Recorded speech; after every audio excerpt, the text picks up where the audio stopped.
Assalamualaikum warahmatullahi wabarakatuh. Perkenalkan, nama saya Alinda Ramadhani. Saya dari kelas 4B dengan NIM 23011100056. Di sini saya akan memaparkan hasil artikel yang saya susun yang berjudul Penerapan Model Pembelajaran WebKit untuk meningkatkan keterpaduan kurikulum terpadu di sekolah dasar.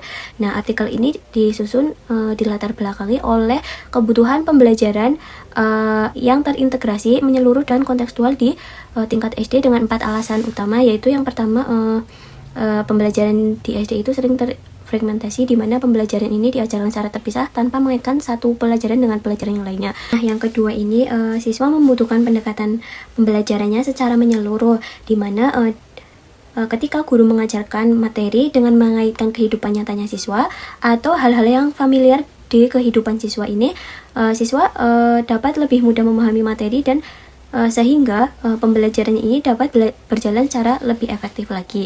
Kemudian yang ketiga ini kurikulum Merdeka dan kurikulum 13 ini mendukung adanya pembelajaran yang berbasis tematik. Jadi pemerintah ini mendukung pembelajaran yang berbasis tematik agar siswa ini dapat mendapat materi secara lebih menyeluruh. Nah, yang terakhir ini model WebKit ini menjadi solusi untuk pembelajaran tematik terpadu, di mana model pembelajaran WebKit ini kan sifatnya belajar sambil bermain, sehingga pembelajarannya ini bersifat menyenangkan dan siswa dapat bereksplorasi, menyalurkan berbagai ide secara lebih mendalam. Nah, penyusunan artikel ini bertujuan untuk agar pembaca atau khususnya ini guru dapat mengetahui bagaimana sih cara kerja dalam mengajarkan pembelajaran dengan model WebKit. Lalu yang kedua ini untuk mengetahui pengertian dari model WebKit itu apa, lalu karakteristiknya dari model WebKit itu apa, kekurangan dan kelebihannya itu apa, dan implementasi atau cara mempraktikkan model pembelajaran WebKit ini ke sekolah dasar. Nah, artikel ini saya susun dengan metode kajian literatur, di mana saya ini membaca berbagai sumber jurnal dari Google untuk mendapatkan informasi terkait model pembelajaran WebKit. Langsung saja untuk pengertiannya itu, model WebKit merupakan salah satu model pembelajaran terpadu dari berbagai disiplin ilmu yang diikat dalam satu tema, di mana tema ini dibentuk oleh kesepakatan guru dengan siswa. Artinya dalam tema ini guru mengajak siswa untuk memilih tema yang sesuai dengan siswa. Nah, guru ini membuat tema yang familiar dengan kehidupan siswa, di mana nanti tema ini dibentuk sebagai dasar untuk mengembangkan sub-sub tema ke dalam berbagai mata pelajaran seperti IPA, Bahasa Indonesia, dan lain-lainnya yang dari berbagai mata pelajaran itu diikat dalam satu tema utama. Selanjutnya ini ada karakteristik dari model pembelajaran WebKit. Yang pertama ini siswa sebagai pusat pembelajaran, di mana guru ini hanya berperan sebagai fasilitator yang mendukung dan mengarahkan proses pembelajaran berlangsung. Nah, siswa dibiarkan secara aktif berdiskusi, bereksplorasi, mengaitkan ide-ide dengan teman-temannya. Nah, kemudian yang kedua ini pembelajarannya ini memberikan pengalaman langsung. Nah, di sini maksudnya ini pengalaman langsung ini guru memberikan kesempatan kepada siswa untuk belajar secara langsung dari pengalaman yang sudah didapatnya, sehingga dapat mengaitkan pengalaman yang sudah dapat dengan informasi yang baru didapat. Kemudian yang ketiga ini pembelajarannya ini fleksibel, di mana dalam pembelajarannya ini tidak bersifat kaku dan tidak hanya berfokus pada satu bidang studi saja. Nah, yang keempat ini model pembelajaran WebKit ini beraplikasi prinsip PAIKEM, yang artinya pembelajarannya ini aktif, inovatif, kreatif, efektif, dan menyenangkan. Jadi pembelajarannya ini diibaratkan kita belajar sambil bermain, di mana siswa ini dibiarkan secara aktif gitu loh, untuk berdiskusi dengan teman-temannya, bereksplorasi, bertukar ide, dan guru hanya berperan sebagai fasilitator untuk mendukung dan mengarahkan jika siswa ada kesulitan. Dan ada kelebihan dan kekurangan dari model pembelajaran WebKit.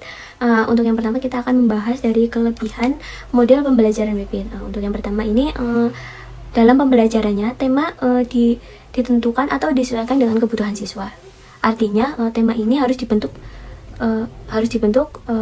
tema yang familiar itu dengan kehidupan siswa, sehingga dalam proses pembelajarannya ini siswa tidak akan merasa kesulitan. Kemudian yang kedua ini model pembelajaran WIBIT ini lebih mudah diterapkan oleh guru yang belum berpengalaman. Kemudian yang ketiga itu proses pembelajarannya menjadi lebih sederhana karena tema yang ditentukan atau disesuaikan dengan kebutuhan siswa, sehingga pembelajarannya itu menjadi lebih sederhana. Kemudian yang terakhir itu siswa lebih mudah memahami berbagai kegiatan yang saling terkaitan karena tema itu juga dibentuk berdasarkan pengalaman atau tema yang familiar dengan kehidupan siswa. Kemudian kita akan membahas dari kekurangan model pembelajaran WIBIT. Yang pertama itu pemilihan tema yang cenderung dangkal. Jadi sebagai guru kita jangan memilih tema yang dangkal. Dangkal di sini maksudnya itu tema yang nantinya itu sulit untuk dikembangkan secara lebih mendalam. Jadi sebagai guru kita harus menemukan tema yang lebih mudah dieksplorasi sehingga siswa ini dapat menyalurkan ide-idenya itu secara lebih mudah. Kemudian yang kedua itu guru itu lebih fokus pada kegiatan daripada proses pembelajarannya. Jadi karena guru hanya berperan sebagai fasilitator dan siswa diberikan secara aktif untuk berdiskusi, jadi guru hanya berfokus pada kegiatannya saja, membiarkan siswa itu tukar ide secara aktif dengan teman-temannya. Kemudian di sini kita akan membahas implementasi atau cara mempraktekkan model pembelajaran WIBIT di sekolah dasar. Untuk yang pertama itu kita harus mengetahui langkah-langkahnya itu seperti apa dalam model pembelajaran WIBIT. Untuk langkah-langkahnya itu sendiri itu yang pertama adalah pemilihan tema. Kemudian dari tema itu dikembangkan dari sub-sub tema. Jadi tema itu ditentukan berdasarkan kesepakatan guru dengan siswa, yang dimana tema itu disesuaikan dengan kebutuhan siswa. Nah, tema itu nantinya akan menjadi dasar yang mengikat semua berbagai mata pelajaran yang telah ditentukan. Nah, setelah menentukan tema sebagai dasar ini, kita sebagai guru mengembangkan berbagai sub-sub tema atau berbagai mata pelajaran. Sebagai contoh, kita menentukan tema hewan peliharaan sebagai tema utamanya. Nah, dari tema hewan itu kita akan menentukan mata pelajaran seperti bahasa Indonesia, IPAS, PJOK, matematika, SPDP, dan lainnya. Nah, nantinya dalam bahasa Indonesia itu akan ada keterkaitannya dengan tema utama. Contohnya dalam bahasa Indonesia itu kita akan belajar tentang membuat teks deskripsi untuk mendeskripsikan tentang hewan peliharaan kita. Kemudian dalam pembelajaran IPAS kita akan mempelajari tentang bagaimana sih cara merawat hewan peliharaan kita. Kemudian dalam pembelajaran matematika kita akan belajar tentang perbandingan antara hewan satu dengan hewan yang lainnya. Contohnya kayak ayam kakinya berapa dan kambing itu kakinya berapa. Jadi nanti dibandingkan. Terakhir itu dalam pembelajaran SPDP kita akan belajar tentang menggambar kolase hewan itu. Jadi kesimpulannya itu dari artikel ini tuh bahwa penerapan model pembelajaran WIBIT ini merupakan pendekatan yang efektif dalam memperkuat keterpaduan kurikulum di tingkat sekolah dasar.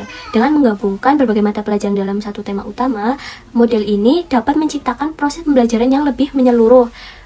Dan juga model WIBIT ini tidak hanya meningkatkan pemahaman kognitif siswa saja, tetapi juga mendorong keterampilan berpikir kritis, kreativitas, dan kerjasama. Karena kan tadi sudah dijelaskan bahwa siswa ini dibiarkan secara aktif untuk berdiskusi, bereksplorasi, bertukar ide dengan teman-temannya. Dan guru hanya berperan sebagai fasilitator untuk mendukung dan membimbing pembelajaran. Meskipun dalam pemilihan tema itu menjadi tantangan dalam pembelajaran model WIBIT ini sangat bagus jika diterapkan dalam pembelajaran tematik terpadu di sekolah dasar. Terima kasih. Saya minta maaf jika ada kesalahan dan kekurangan kata. Wassalamualaikum warahmatullahi wabarakatuh.